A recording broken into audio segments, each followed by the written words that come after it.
Bom dia! Como é que vocês estão por aí? Tudo bem? Sigo aqui já na Olfato Perfumes. É o seguinte, vim falar com vocês que vou trazer um conteúdo diferente aqui, tá? Um conteúdo que não é aplicado aí pelos resenhistas de perfume pelo Brasil. E vou trazer algo legal, algo interessante, um conteúdo inspirador, um conteúdo rico de informações e de muitas curiosidades. Tenho começado a ler livros que trazem no seu tema principal perfumaria, tá? Sendo eles fictícios ou não. Já estou no segundo livro, terminei o primeiro que chama O Perfume. Eu vou trazer uma resenha do livro aqui, vou contar um pouco da história por trás aí do perfume, tá? Vou subir também um vídeo no canal no YouTube para vocês poderem acompanhar um pouco mais na íntegra, beleza? Então segue aí. Então temos o livro O Perfume, de Patrick Suskind.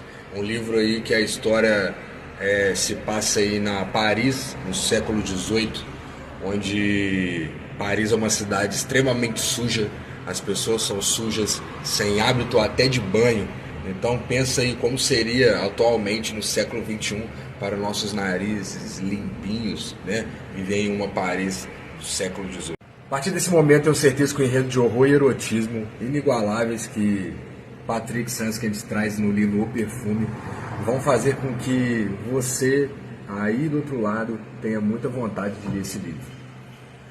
Nessa Paris fétida que uma mulher dá à luz, ela começou a ter contrações ali, né, na sua barraca, e meio às vísceras, as escamas, os peixes, cortou o cordão umbilical com a própria faca que usava na mercadoria. Dessa forma, Jean-Baptiste Grenouille, nosso protagonista peculiar, veio ao mundo. Rejeitado, visto como um estorvo, o menino sobrevive apesar de todas as adversidades, chegando a trabalhar em um coturme. Coturme é onde se tratava de peles, né? E onde a expectativa de vida não passava ali dos 15 anos. Mas meio em tanto sofrimento, Grenouille tem um dom notável, um senso, trazendo aqui uma das frases mais motivacionais para quem trabalha no ramo da perfumaria que Patrick Suskind traz nesse livro. As pessoas podem fechar os olhos diante da grandeza, do assustador, da beleza. Podiam até tapar os ouvidos diante da melodia ou palavras sedutoras, mas não podiam escapar ao aroma, pois o aroma é o irmão da respiração e age principalmente no coração. Essa frase dá para fazer um quadro, né? É maravilhoso. É justamente essa capacidade que Grenouille tem de captar odores e aromas que o torna tão estranho, torna ele um protagonista, um personagem tão esquisito. Pois as pessoas não entendem como é que aquele garoto consegue saber tanto sobre cheiros, tanto sobre perfumes e odores. Um garoto calado que ninguém gosta, que ele é fechado, não fala com ninguém. É então que Grenouille descobre aí um fato estranho. Ele mesmo, ele próprio, não tem cheiro algum, não tem cheiro de nada. Sim. Ele não tem cheiro. E isso afasta ele, na realidade isso afasta as pessoas dele, né? Tornando sua vida uma vida miserável, pois ele não parece ser uma pessoa. E se ele não é uma pessoa, não pode ser amado por ninguém. Então ele fica muito triste por ele sentir o cheiro de tudo, mas o próprio cheiro dele ele não sente. Então aí, sem ter tido muita educação e nem mesmo amor de quem quer que fosse, Grenouille cresce sem muito traquejo social e sem qualquer noção do que é certo ou errado. Seu único objetivo é ter um perfume perfeito, algo que o identificasse como pessoa, e ele levara tal objetivo ao extremo. Grenouille se torna um aprendiz de perfumista enquanto tenta descobrir uma maneira de preservar o perfume das pessoas. Posso descrevê-lo como um sociopata, um homem megalomaníaco desprovido de qualquer respeito pela vida humana, né? Ele queria aí criar um perfume que conseguisse absorver, segurar o cheiro do ser humano, o cheiro do corpo humano. Grenouille é um daqueles psicopatas super inteligentes da literatura que nunca esquece um cheiro. E apesar de ser uma figura abjeta, né, é também um personagem muito bem construído por Patrick, daqueles que você odeia, mas está tão curioso para saber que fim vai ter que não consegue parar de ler e acompanhar sua jornada e sua sanha assassina. E o autor não nos poupa das sensações olfativas, pois tudo é descrito sem esmero. É possível sentir o cheiro do vento, da chuva, do odor dos animais, da lã de uma ovelha e da pele de uma virgem.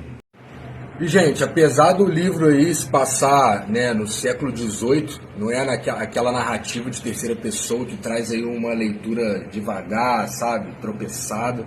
Muito pelo contrário, é uma leitura aí que o autor é extremamente minucioso.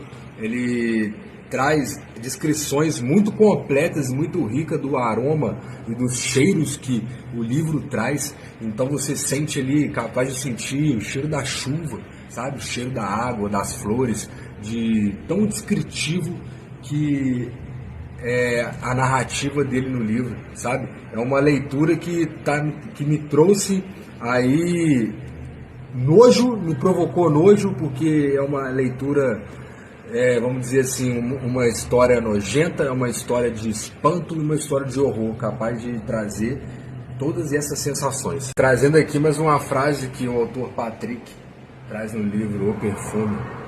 Há um poder de convicção no perfume que é mais forte do que palavras, do que olhar, sentimento e vontade. O poder de convicção do aroma não pode ser descartado. Entra dentro de nós como o ar em nossos pulmões. Nos toma completamente e não há antídoto contra ele. Grenouille tinha aí o hábito, então, de ir para as ruas de Paris depois do trabalho para poder captar o máximo de odores, o máximo de fragrâncias que ele conseguia. E foi numa festividade do aniversário de coroação do rei de Paris que ele sentiu um cheiro, que ele classificou esse cheiro como um cheiro divino.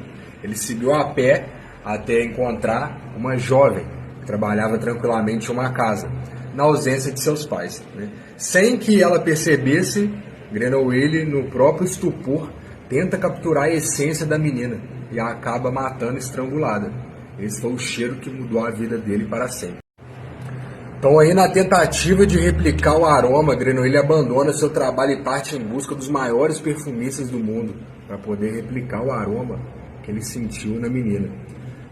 O primeiro que ele escolheu foi o velho Giuseppe Baldini, que trabalhava em um ateliê suspenso numa das pontes do rio Sena. Sem ter dificuldades, o menino conseguiu um emprego. Ele era capaz de reproduzir qualquer perfume que os competidores criavam com perfeição. Com seu aprendiz fantástico, Giuseppe ascendeu sua carreira em nome para os mais renomados nobres, né?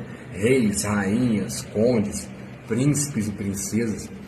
Jean-Baptiste Grenouille percebeu lá, absorvendo todos os conhecimentos que conseguiu com o velho, e quando achou que já tinha aprendido o máximo possível, contra o desejo de seu mestre, Grenouille abandonou o lugar, porque ele queria trazer ele queria buscar mais formas de se prender um cheiro. Logo depois da partida de Grenouille, né, seu amado mestre perfumista Giuseppe morreu no desabamento de uma casa, da sua casa, né, logo ali em ascensão ali da sua carreira como mestre perfumista.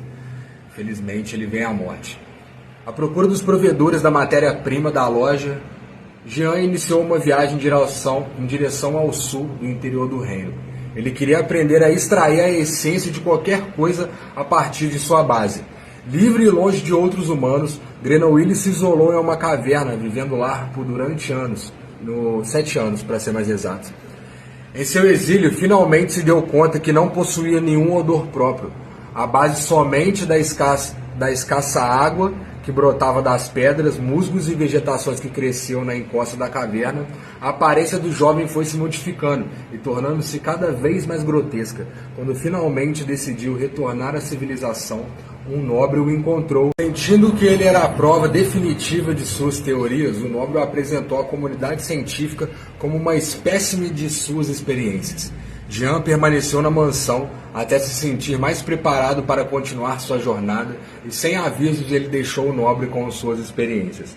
Depois de adquirir o hábito de se perfumar com cheiros humanos, Grenouille se tornou mais aceito pelos outros. Estabeleceu-se finalmente na cidade de Grasse e lá procurou por mestres perfumistas. foi à procura de um que por azar havia morrido no ano anterior. Com sua viúva tinha herdado o negócio e não tinha um mestre perfumista, contratou Grenouille para trabalhar no seu lugar. Ele aprendeu com o tempo as práticas mais refinadas da extração de essências e na cidade ele sentiu novamente o mesmo aroma que havia sentido antes em Paris. No entanto, ele sabia que o cheiro não estava suficiente maduro. Com maior liberdade adquirida por seu intenso trabalho, Grenouille conseguia elaborar suas próprias